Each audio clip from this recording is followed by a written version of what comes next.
Hello guys, അപ്പോൾ ഇന്ന് Onam get ready with me ആണ് കേട്ടോ. അപ്പം ചേച്ചിയുടെ കല്യാണം മെനഞ്ഞാന്ന് കഴിഞ്ഞു. അപ്പം അവരുടെയും ഫസ്റ്റ് ഓണമാണ്, ഞങ്ങളുടെയും ഫസ്റ്റ് ഓണമാണ്. അപ്പോൾ നമ്മൾ രാവിലെ എണീറ്റ് റിലേറ്റീവ്സൊക്കെ കൂടിയിട്ട് ഫുഡൊക്കെ ഉണ്ടാക്കി, ഫുൾ സദ്യ. അപ്പം നമ്മുടെ ക്രിസ്ത്യൻ വെഡിങ് ആകുമ്പോഴത്തേക്ക് നോൺ വെജ് ആയിരിക്കുമല്ലോ ഫുള്ള്. അപ്പം വെഡിങ്ങിൻ്റെ അന്ന് ഫുൾ നോൺ വെജ് ആയിരുന്നു. അതുകൊണ്ട് തന്നെ നമ്മുടെ ഇന്ന് ഓണം കൂടെയാണ്, അതുകൊണ്ട് തന്നെ അവരുടെ വിരുന്നും കൂടെ ആയതുകൊണ്ട് നമ്മൾ ഫുൾ സദ്യ എല്ലാം ഒരു വെജ് സദ്യ ആയിട്ടോ ഉണ്ടാക്കിയേക്കുന്നത്. അപ്പം എന്തായാലും നമുക്കൊന്ന് റെഡിയാക്കാം. അപ്പോൾ നമുക്ക് ഫസ്റ്റ് ഞാൻ ടോണറാട്ടോ ഇട്ട് കൊടുക്കുന്നത്, കോൺഷ്യസ് കെമിസ്റ്റിൻ്റെ. ഇത് ഞാൻ ഫേസിലിടുമ്പോൾ, ഫേസിൽ നമ്മൾ സ്പ്രേ ആണല്ലോ ചെയ്യാറുള്ളത് ടോണർ യൂഷ്വലി. പക്ഷെ ഞാനിത് ടോണർ ഇങ്ങനെ സ്പ്രേ ചെയ്യുമ്പോഴത്തേക്ക് എനിക്കെന്തോ ഭയങ്കര സ്റ്റിക്കിനെസ് ഫീൽ ചെയ്യും. അതുകൊണ്ട് എനിക്ക് ആവശ്യമുള്ള കുറച്ച് എമൗണ്ട് എടുത്ത് ഞാൻ കയ്യിലെടുത്തിട്ട് ഞാൻ ടാബ് ചെയ്ത് കൊടുക്കും കേട്ടോ, ഇതേപോലെ ഫേസിൽ. അപ്പം അത്ര സ്റ്റിക്കൊന്നും തോന്നത്തില്ല, അങ്ങനെ ഇരിക്കും. അതിനുശേഷം ഞാൻ പോൺസിൻ്റെ മോയ്സ്ചറൈസർ ഇന്ന് ഞാനിത് തന്നെയാണ് യൂസ് ചെയ്യുന്നത്. ബിക്കോസ് ഇപ്പോൾ ഈ ഒരു ക്ലൈമറ്റിൽ ഇതാണ് നല്ലത്. മേക്കപ്പൊന്നും അധികമൊന്നും ഇടുന്നില്ല, യൂഷ്വലി ചെയ്യുന്നത് തന്നെ. എനിക്ക് എന്തെങ്കിലും വലിയ മേക്കപ്പ് ഇടുന്നതിനോടൊന്നും താല്പര്യമില്ല. ഞാൻ എപ്പോഴും ചെയ്യുന്നത് എന്തെന്ന് വെച്ച് കഴിഞ്ഞാൽ കൺസീൽ ചെയ്യും ഈ ആക്നേസ്, കടം തരും, ആക്നേസ് കവർ ചെയ്യും. ഐഷോടൊക്കെ വല്ലപ്പോഴേ ഇടത്തുള്ളൂ. ഇന്ന് നമുക്ക് താഴെയും കൂടെ കണ്ണെഴുതാം. ഞാൻ ചെയ്യാറേ ഇല്ല താഴെ കണ്ണെഴുതുന്നത്. ഇന്ന് നമുക്കതൊന്ന് ട്രൈ ചെയ്ത് നോക്കാം. ഓക്കെ,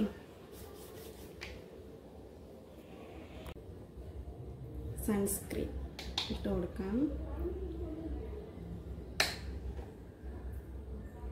സത്യത്തെങ്ങും പോകുന്നില്ല, പക്ഷെ നമ്മൾ ഫോട്ടോ എടുക്കാനായിട്ട് ആദ്യത്തെ ഓണമാണല്ലോ, അപ്പോൾ കുറച്ച് ഫോട്ടോസൊക്കെ എടുക്കണമല്ലോ. 2 ഫിംഗർ റോളിലാണ് ഇട്ട് കൊടുക്കുന്നത്. സൺസ്ക്രീൻ നല്ലോണം ഇട്ട് കൊടുക്കാം. സാരി ഒന്നും അയൺ ചെയ്തില്ല, ഡ്രേപ്പും ചെയ്തില്ല. ബിക്കോസ് അവിടെ ഫുള്ള് ക്യൂ ആണ് ഗൈസ് അയൺ ചെയ്യാനായിട്ട്. അപ്പോൾ അപ്പോഴത്തേക്ക് നമുക്ക് റെഡിയാക്കാം.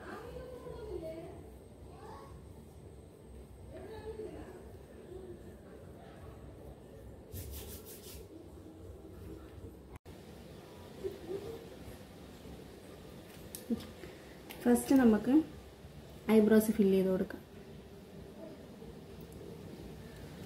ഇത് നല്ല ഐബ്രോ ആണ് കേട്ടോ, സോറി ഐബ്രോ പെൻസിലാണ് കേട്ടോ, മാഴ്സിൻ്റെ.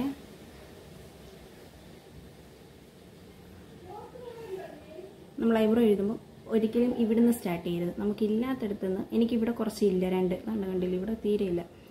അപ്പോൾ ഞാൻ ഇവിടെ മാത്രമേ ഞാൻ എഴുതി കൊടുക്കാറുള്ളൂ. ബ്രൗൺ ഷെയ്ഡ് ആകുമ്പോഴത്തേക്ക് നമുക്ക് നല്ലൊരു നാച്ചുറൽ എഫക്റ്റ് നമുക്ക് ഫീൽ ചെയ്യും. അപ്പം എനിക്ക് ഇതിൻ്റെ അകത്ത് നോക്കി എഴുതിയിട്ട് ശരിയാവുന്നില്ല, നോക്കാം.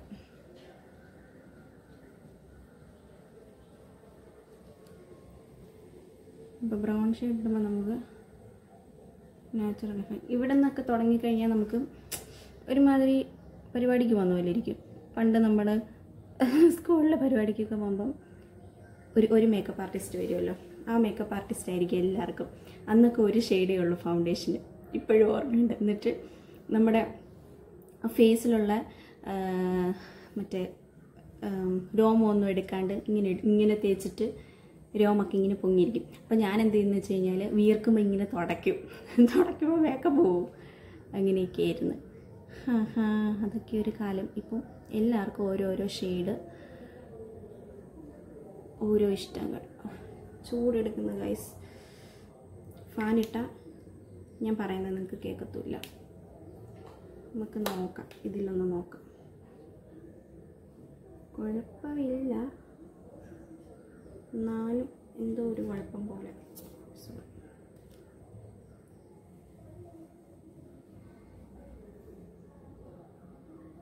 ഇന്നലെ ആണെങ്കിൽ നെയ്യാറ്റിൻകര വരെ പോയിട്ടും പൂ മേടിക്കാതെ ലാസ്റ്റ് ഇരുന്ന സമയത്തിന് രാത്രി 8 മണിക്ക് അല്ല 6:30 പോയി പൂ തപ്പി. പക്ഷേ ഭാഗ്യം കൊണ്ട് എനിക്ക് കിട്ടിയില്ല പൂവ്. അങ്ങനെ ലാസ്റ്റ് ചേട്ടന്മാരോടൊക്കെ പറഞ്ഞ് വിട്ട്, നോട്ട് ചേട്ടന്മാർ, ഫ്രണ്ട്സിനോടൊക്കെ അവിടെ ഇവിടെയൊക്കെ നിൽക്കുന്നവരെല്ലാവരെയും വിളിച്ച് പറഞ്ഞ് ലാസ്റ്റ് കിട്ടി. ഓക്കെ, നമുക്ക് ഐസ് ചെയ്യാം. ഇത് ഞാൻ താഴെ ചെയ്യാമെന്ന് വിചാരിച്ചു. സോ ഫസ്റ്റ് ഞാൻ താഴെ ഒന്ന് ഔട്ട്ലൈൻ ചെയ്ത് കൊടുക്കുന്നുണ്ട്. ലാക്മിയുടെ കാജൽ തീർന്നു. അപ്പോൾ നമുക്കിത് വെച്ച് ഞാൻ ആദ്യമായിട്ടോ കരി താഴെ എഴുതുന്നത് എന്താണെന്ന് നോക്കാം, അല്ല എന്താകുമെന്ന് നോക്കാം. ഇത് സ്വിസ് ബ്യൂട്ടിയുടെ ആണേ.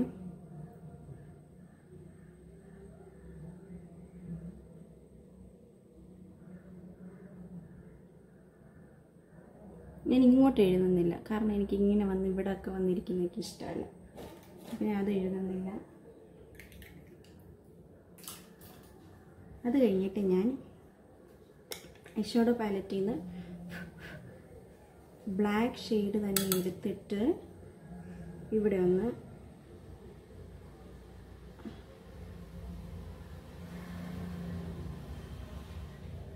സ്മജ് ചെയ്ത് കൊടുക്കുന്നുണ്ടേ.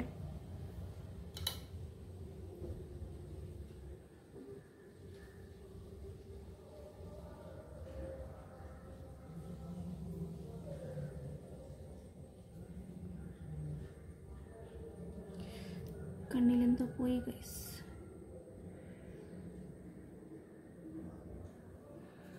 അമ്പോ,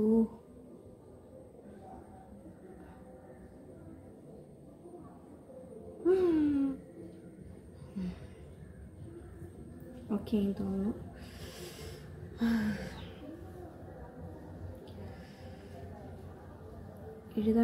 എഴുതുമ്പം ഇങ്ങനത്തെ കുറച്ച് പ്രശ്നങ്ങൾ. അതിനുശേഷം നമുക്ക് ഐലൈനർ വെച്ചിട്ട് അകത്തൊന്ന് എഴുതി കൊടുക്കാം.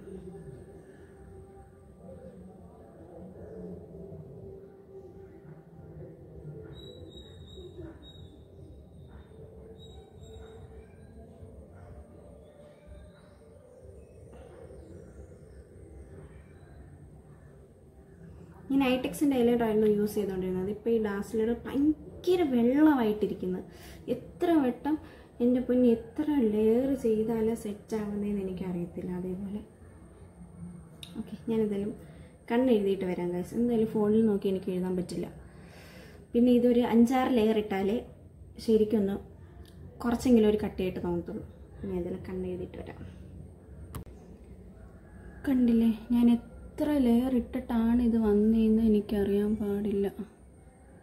അതേപോലെ ഒരു പച്ചവെള്ളമാണ് ഞാൻ മേടിച്ചത്.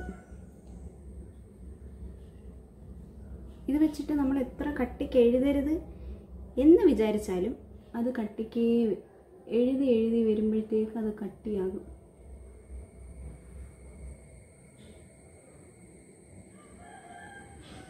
ഓക്കെ, ഞാനങ്ങനെ എഴുതാറില്ല താഴെ ഐസ്. എങ്ങനെ ഉണ്ടെന്നും എനിക്കറിയത്തില്ല. കമൻറ്റ് ചെയ്യൂ ഗൈസ്.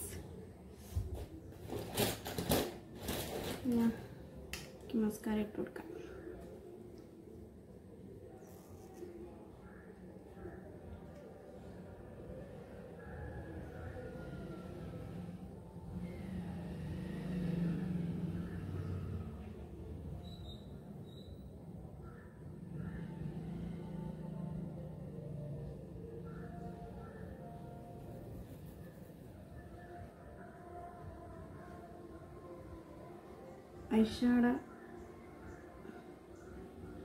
ഐഷാഡോ ഇട്ട് കൊടുക്കണ്ടെന്നാണ്, ഇടണ്ടെന്നാണ് എൻ്റെ തീരുമാനം.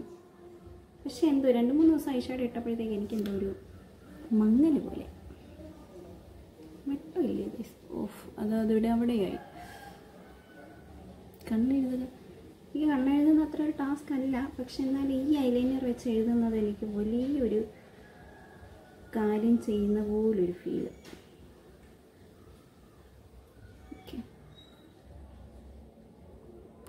കുറച്ച് മാത്രം ബ്രഷ് ഇട്ട് കൊടുക്കാം ഗൈസ്. കുറച്ച്, വളരെ കുറച്ച്.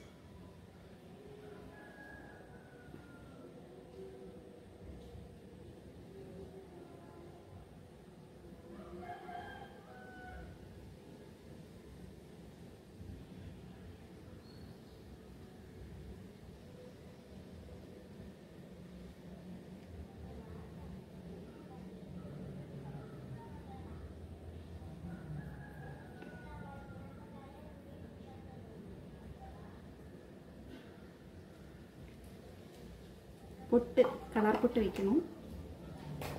നമുക്ക് കറുത്ത പൊട്ട് വയ്ക്കണം. എന്തായാലും അയൺ ചെയ്തിട്ട് വരാം ഗൈസ്. ഹലോ ഗൈസ്, അപ്പം അതിന് ശേഷം പോയി ക്യൂ നിന്നില്ല. അപ്പോഴത്തേക്ക് ഞാൻ ചെന്നപ്പോഴത്തേക്ക് എല്ലാവരും തുണിയൊക്കെ തേച്ച് സെറ്റായി. അപ്പോൾ പിന്നെ ഞാനും എൻ്റെയും ജിജോയുടെയും ഡ്രസ്സൊക്കെ തേച്ച് അയൺ ചെയ്തിട്ട് ഞങ്ങൾ വന്നതിന് ശേഷം അവർ വരാറായില്ലായിരുന്നു. അപ്പോൾ പിന്നെ ഞങ്ങൾ കുറച്ച് നേരം കൂടെ ഞാൻ ഒരുങ്ങാമെന്ന് വിചാരിച്ച്.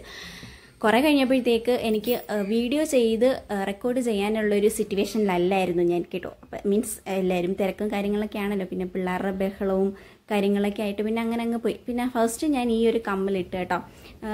ഞാൻ എപ്പോഴും ഈ സെറ്റ് സാരി ഉടുക്കുമ്പോഴത്തേക്ക് ഇടുന്നൊരു കമ്മൽ തന്നെയാണിത്.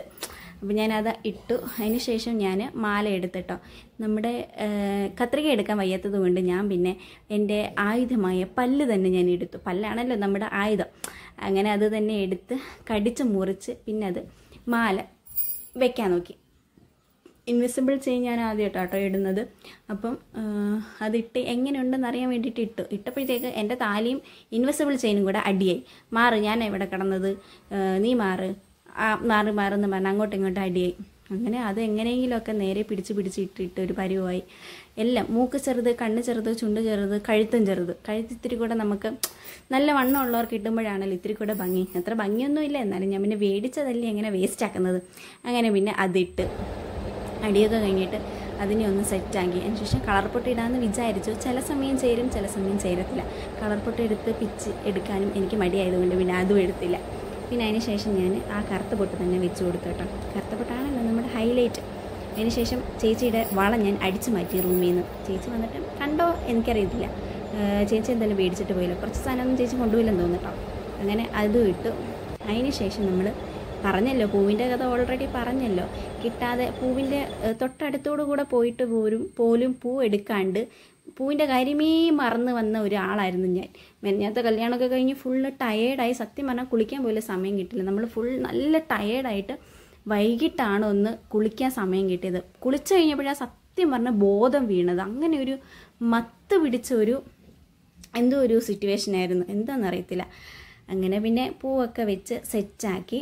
പിന്നെ പൂവൊക്കെ വെച്ച് ഇത്രയും ഒരുങ്ങിയതല്ലേ, ഇച്ചിരി പട്ടിഷോ കാണിക്കാതിരിക്കാൻ പറ്റുമോ?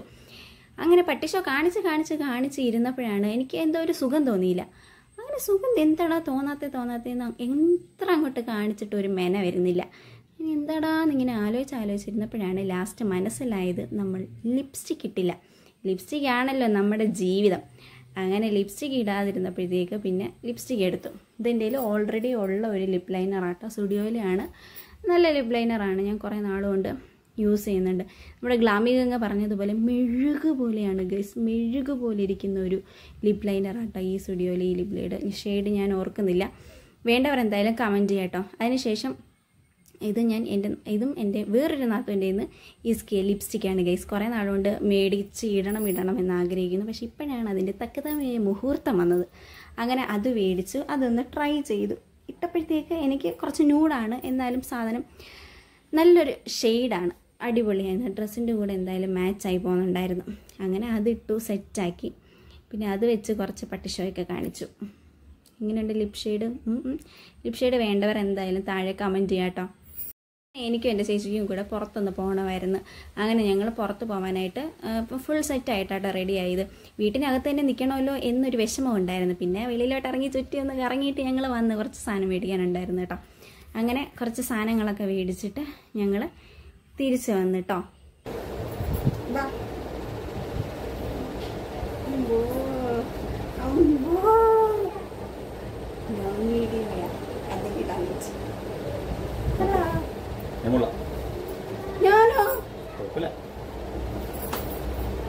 പിന്നെ കോംപ്ലിമെന്റ്സ് ഒന്നും തരുന്ന ഒരാളല്ല കേട്ടോ. ആദ്യമായിട്ടാണ് വീഡിയോയിൽ വരുന്നത്. ഓക്കെ, ഞാൻ ഈ കമ്മൽ പിന്നെ മാറ്റിയതാണ്. നിങ്ങൾ ആരെങ്കിലും ശ്രദ്ധിച്ചോ ഗൈസ്? ഞങ്ങൾ കടയിൽ പോയപ്പോഴത്തേക്ക് എൻ്റെ ഈ കുഞ്ഞ് കടയിൽ കയറുമ്പോൾ നമുക്ക് എപ്പോഴും അടിപൊളി കളക്ഷൻസ് ആയിരിക്കും. അത് ഫുഡ് ആയിക്കോട്ടെ, എന്ത് വേണമെങ്കിലും, ഡ്രസ്സ് ആയിക്കോട്ടെ, എന്താണെങ്കിലും ആയിക്കോട്ടെ, അടിപൊളി കളക്ഷൻ ആയിരിക്കും. എങ്ങനെയുണ്ട് ഗൈസ്? അപ്പോൾ ഇത്രയേ ഉള്ളൂ വീഡിയോ. ബൈ.